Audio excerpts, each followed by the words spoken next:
Hello students हमने अपनी most important question की सीरीज में कल जो है किस तरह से पॉलिनोमियल को फ्रेम किया जाता है वो हमने सीखा। ठीक है ना। तो आज हम ठीक इसी तरह से एक और क्वेश्चन को कर रहे हैं। तो क्वेश्चन है हमारा, if alpha and beta are the zeros of the quadratic polynomial fx is equal to x square minus 3x minus 2, find a quadratic polynomial whose zeros are। तो दो जीरोस हमें दे दिए गए हैं, ठीक है ना, और एक पॉलिनोमियल दे दिया गया और उसका अल्फा बीटा में बता दिया गया है कि उसके दो जीरो जो है अल्फा बीटा है, ठीक है ना। तो इसमें जो है हम इस पॉलिनोमियल के अल्फा बीटा की मदद से ये जो तीसरा जो पॉलिनोमियल है जिसके इन्होंने दोनों जीरो हमें दे दिए गए हैं, इस क्वाड्रेटिक पॉलिनोमियल को हम फ्रेम करते हैं, ठीक है ना। तो जैसे कि हमने पिछले क्वेश्चन में देखा था कि हमने जो ये शुरू के जो स्टेप्स किए थे, इसके जो पॉलिनोमियल दिया गया था, तो उसके जो शुरू के स्टेप्स थे up to product of zeros तक, तो ये जो इतना जो मैटर है ना, ये वाला जो स्टेप्स हैं, ये सभी क्वेश्चनों में सेम रहने वाला है, ठीक है ना। तो इसलिए मैंने इसको पहले लिख दिया है ताकि टाइम ज़्यादा ना खराब हो।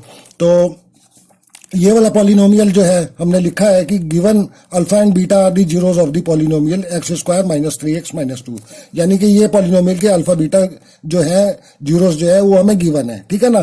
तो we know that the standard form of the quadratic polynomial, इसको हम जानते ही हैं कि a x square plus b x plus c होती है। तो अब इस स्टैंडर्ड फॉर्म से इस पॉलिनोमियल को कंपेयर करके हम ए बी और सी निकाल लेते हैं। तो by comparing a is equal to 1 आ गया, बी इज इक्वल टू -3 आ गया हमारा, और सी इज इक्वल टू -2 आ गया, ठीक है ना। तो इसके सम ऑफ जीरोस हम निकाल लेते हैं। तो sum of zero is equal to alpha plus beta is equal to -b upon a. तो माइनस ये आ गया और b जो है हमारा -3 है। तो इस तरह से हमारा अल्फा प्लस बीटा जो है 3 आ जाता है। तो अल्फा प्लस बीटा को हम इक्वेशन 1 मान लेते हैं इज इक्वल टू 3 को, ठीक है ना। ऐसे ही हम इसके प्रोडक्ट निकाल लेते हैं, अल्फा बीटा यानी कि c अपॉन ए। सी हमारा -2 है और ए हमारा 1 है, तो ये -2 आ गया। तो अल्फा बीटा जो है हमारे ये आ गया -2, इसको इक्वेशन 2 मान लेते हैं। तो ये जो स्टेप्स है ना शुरू के, ये सभी क्वेश्चनों में सेम रहने वाले हैं। तो जो भी ऊपर पॉलिनोमियल हो तो आप उसके जो है सम ऑफ जीरोस और प्रोडक्ट ऑफ जीरोस निकाल लो इसी तरह से, ठीक है ना। ये सेम रहने वाला है सभी क्वेश्चंस में। बस अब चेंज होगा, तो अब ये जो इसके जीरोस दिए गए हैं इसकी जो हम कैलकुलेशन करेंगे ये अब अलग अलग होगा, ठीक है ना। तो अब हम इस पॉलिनोमियल को लेके चलते हैं जो हमें फ्रेम करना है, ठीक है ना। तो मैं आपको अब इसके बाद के अब स्टेप्स आपको बताता हूं। तो ये आपका होमवर्क रहेगा सभी क्वेश्चंस में। ये आप स्टेप्स जो है आप इसको फेयर कर लीजिएगा अपने उसमें, और इसके बाद जो है वो मैं आपको बताता हूं। तो इसके बाद जो है आप लिखेंगे हम now given the zeros of the required polynomial.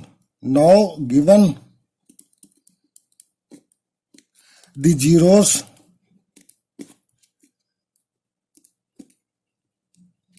of the required polynomial।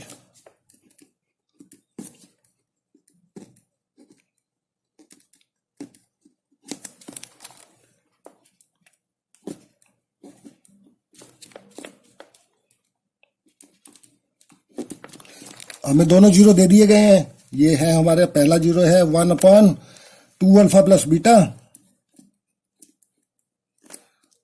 And दूसरा हमारे पास 1/2 बीटा प्लस अल्फा। तो ये जीरो हमें दे दिए गए हैं, ठीक है ना। तो अब हम इसका जो है सम ऑफ जीरोस और प्रोडक्ट ऑफ जीरोस निकालेंगे। तो हम सबसे पहले लेते हैं sum of zeros. Therefore sum of zeros,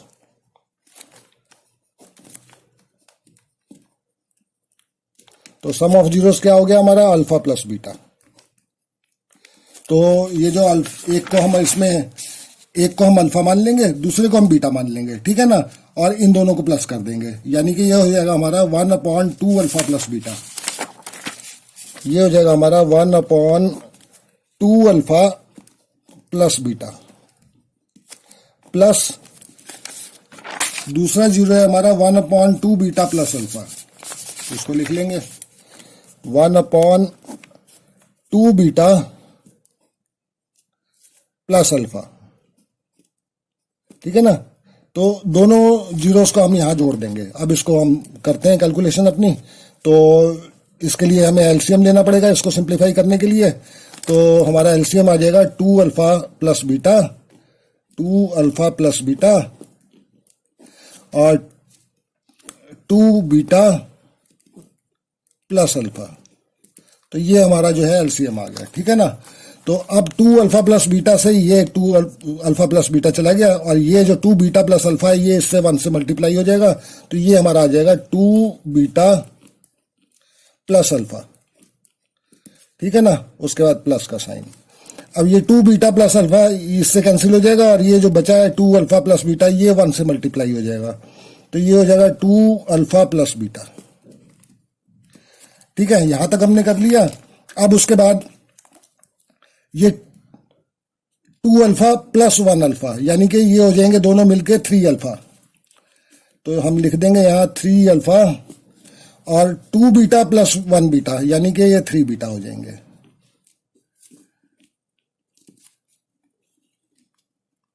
ठीक है ना। अच्छा, अब जो है नीचे वाले को हम मल्टीप्लाई कर लेते हैं। तो ये इससे मल्टीप्लाई होगा यानी कि 2 2 सा 4 अल्फा बीटा, ठीक है ना। तो ये हो जाएगा 4 अल्फा बीटा, उसके बाद प्लस का साइन और ये 2 अल्फा इससे मल्टीप्लाई होगा तो ये हो जाएगा 2 अल्फा स्क्वायर, ठीक है ना। अब उसके बाद प्लस का साइन, अब ये इससे मल्टीप्लाई होगा तो ये हो जाएगा 2 बीटा स्क्वायर और ये बीटा इससे अल्फा से मल्टीप्लाई होगा तो प्लस अल्फा बीटा हो जाएगा, ठीक है ना। तो इतना हमने कर लिया। अब आप यहां देखो इतने पार्ट में, तो इतने पार्ट में जो है हमें 2 कॉमन आता हुआ दिखाई दे रहा है। तो यहां हम 2 कॉमन ले लेंगे और ऊपर हमें 3 कॉमन आता हुआ दिख रहा है तो ऊपर हम 3 कॉमन ले लेंगे। तो इसको हम करेंगे 3 ऊपर कॉमन लिया तो हमारे पास आ गया अल्फा प्लस बीटा अपॉन, इसमें हम 2 कॉमन ले रहे हैं तो 2 कॉमन लिया तो यहां पर बचा 2 अल्फा बीटा, ठीक है ना, प्लस यहां पे 2 कॉमन ले लिया तो यहां अल्फा स्क्वायर बच जाएगा प्लस यहां बीटा स्क्वायर बच जाएगा, ठीक है ना, प्लस अल्फा बीटा अलग से लिख देंगे हम। तो अब इसको आगे और सॉल्व करते हैं। तो यहां पर आपको दिखाई दे रहा है कि alpha square plus beta square plus 2 alpha beta यानी कि ये एक आइडेंटिटी हमारी बन रही है ए प्लस बी का जो होल स्क्वायर होता है उसकी, ठीक है ना। A square plus b square plus 2ab। तो यहां हम आइडेंटिटी लिख देते हैं क्योंकि ए प्लस बी का whole square is equal to a square plus b square plus 2ab, ठीक है ना। तो ये वाली आइडेंटिटी हम नीचे लगा देंगे तो ये आ जाएगा हमारा 3 अल्फा प्लस बीटा अपॉन 2 और ये a square b square plus 2ab यानी कि ये वाली आइडेंटिटी यहां लग जाएगी तो ए प्लस बी का होल स्क्वायर यानी कि अल्फा प्लस बीटा का होल स्क्वायर यहां हो जाएगा, अल्फा प्लस बीटा का होल स्क्वायर और ये प्लस अल्फा बीटा, ठीक है ना। तो यहां तक हमने कर लिया। तो अब इसके बाद जो है हम वैल्यूज को रख देंगे।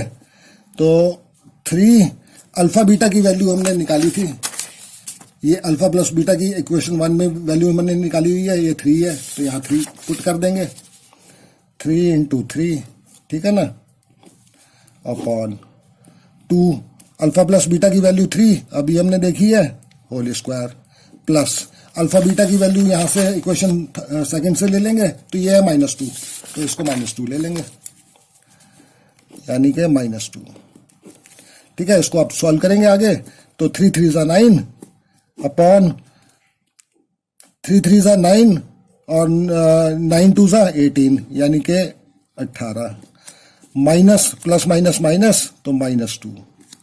तो ये हो जाएगा हमारा 9/18 में से 2 गए 16, ठीक है ना। तो ये हमारा आ गया सम ऑफ जीरोज आ गया। इसको इक्वेशन हम मान लेंगे 3rd, ठीक है। अब इसी तरह से हम आगे प्रोडक्ट ऑफ जीरोज निकालेंगे। तो प्रोडक्ट ऑफ जीरोज अब निकालते हैं हम। अब लिखेंगे हम एंड प्रोडक्ट ऑफ जीरोस।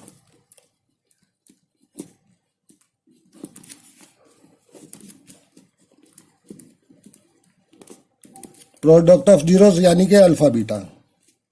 तो ये जो दोनों हमारे को जीरोस दिए गए हैं इन दोनों को मल्टीप्लाई कर देंगे हम। तो यानी कि 1/2 alpha plus beta into 1/2 beta plus alpha. अब इन दोनों को हम मल्टीप्लाई करेंगे, ठीक है ना।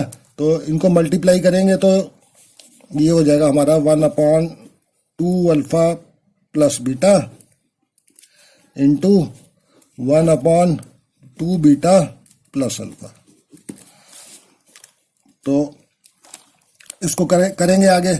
तो यहां पर ऐसे कर लो इसको, ठीक है ना। तो ये नीचे मल्टीप्लाई करेंगे तो यानी कि 1/, इन दोनों को मल्टीप्लाई कर देंगे तो ये इससे मल्टीप्लाई होगा 2 अल्फा 2 बीटा से।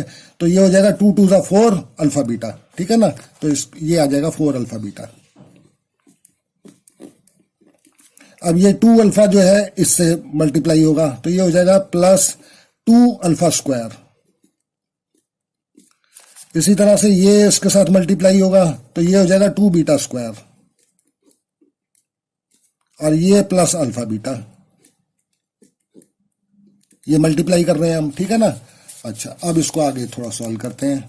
तो अब जैसे यहां से लेके यहां तक हमें 2 कॉमन इसमें आता हुआ नजर आ रहा है तो इसमें 2 कॉमन हम ले लेंगे।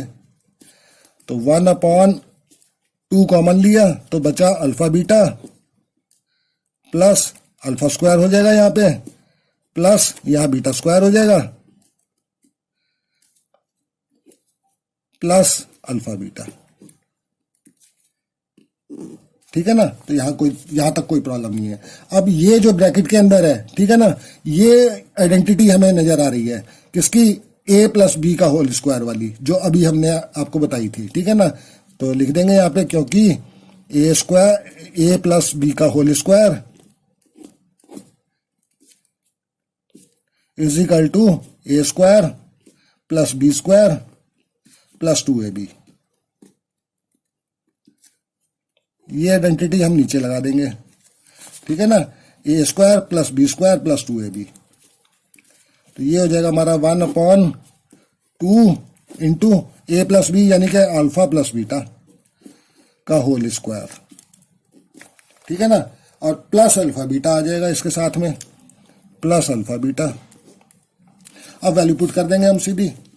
तो वैल्यू पुट करेंगे तो ये हमारी आ जाएगी 1/2 अल्फा बीटा की वैल्यू हमने निकाली थी इक्वेशन नंबर 1 से। तो ये आ गई हमारी 3। तो ये आ जाएगा 3 का whole square plus alpha beta की वैल्यू हमने निकाली है -2, वो यहाँ लिख देंगे। तो ये हो जाएगा -2 और यहाँ लिख देंगे फ्रॉम 1 and 2, ठीक है ना, फ्रॉम 1 and 2।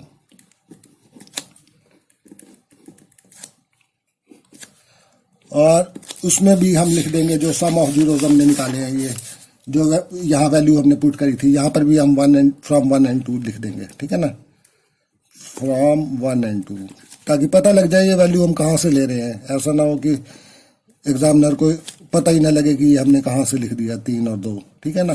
तो यहाँ हम ये मेंशन कर देंगे। अच्छा जी, अब इसको सिंप्लीफाई करते हैं। तो ये हो जाएगा 1/3 3 9 दूनी 18, ये 18 माइनस प्लस माइनस -2। तो ये आ जाएगा हमारा 1/16 आ जाए, ठीक है ना। ये आ गई हमारी क्वेश्चन नंबर 4। अब हम अपना पॉलिनोमियल को फ्रेम करेंगे। तो पॉलिनोमियल फ्रेम करते हैं हम। तो लिखेंगे now the required polynomial will be,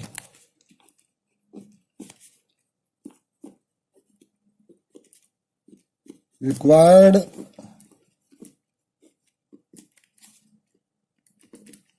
polynomial will be, सीधा फार्मूला लगाएंगे कि ब्रैकेट में x square minus alpha plus beta into x plus alpha beta. और जो अल्फा प्लस बीटा और अल्फा बीटा निकाला हमने उसकी वैल्यू रख देंगे यहाँ पे हम, के x square minus alpha plus beta अभी हमने निकाला है सम ऑफ जीरोस, तो सम ऑफ जीरोस ये हमारा है 9/16 3 से, तो यहाँ हम लिख देंगे 9/16 ये एक्स हो जाएगा, plus alpha beta product of zeros हमने ये अभी निकाला है 1/16, तो ये आ जाएगा 1/16, ठीक है ना। और हम लिख देंगे साइड में फ्रॉम थर्ड एंड फोर्थ, ठीक है ना, ये तीसरे और चौथे से हमने लिया है, थर्ड एंड फोर्थ, ये वैल्यूज जो है हमने थर्ड और फोर्थ से ली हैं, इसको ब्रैकेट में हम लिख देंगे जो अभी हमने इक्वेशन थर्ड और फोर्थ बनाई थी, ठीक है ना, ये थर्ड बनाई थी और ये फोर्थ बनाई थी, तो इसको लिख दिया हमने। तो ये जो है ये हमारा पॉलिनोमियल बन के आ गया है, तो ये हमारा रिक्वायर्ड पॉलिनोमियल हो गया। तो स्टूडेंट्स मैं आशा करता हूं कि मेरे जितने भी स्टेप्स हैं और जितना मैंने आपको इसको समझाया है, ठीक है ना, वो सब आपको बड़ी अच्छी तरीके से समझ में आ गया होगा। और अगर कोई स्टेप मेरा आपको समझ में ना आया हो या कोई कहीं दिक्कत आई हो किसी स्टेप में, तो आप मेरे को मेरे कमेंट बॉक्स में लिख दीजिए, ठीक है ना। तो मैं अपनी नेक्स्ट वीडियो में उसको और ज़्यादा एक्सप्लेन करने की कोशिश करूँगा। वैसे तो मैंने बहुत अच्छी तरह से इसको पूरे डिटेल में आपको समझाया है, मगर फिर भी कभी होता है इस तरह से कि कोई बात मेरी नहीं आपको समझ में आ पाए, ठीक है ना, और कोई डाउट रह जाए, तो आप उसको मेरे कमेंट बॉक्स में जरूर लिख दें, तो मैं उसको जो है और ज़्यादा अच्छी तरह से एक्सप्लेन करने की कोशिश करूँगा, ठीक है ना। तो स्टूडेंट्स मेरी वीडियोस को आप लाइक करें, शेयर करें और मेरे सब चैनल को सब्सक्राइब जरूर करें और अपने दोस्तों से भी उसको सब्सक्राइब करवाएं मेरे चैनल को, ठीक है ना। तो फिर मिलते हैं अब अपनी नेक्स्ट वीडियो में एक नए क्वेश्चन के साथ, तो तब तक ओके बाय, थैंक्स।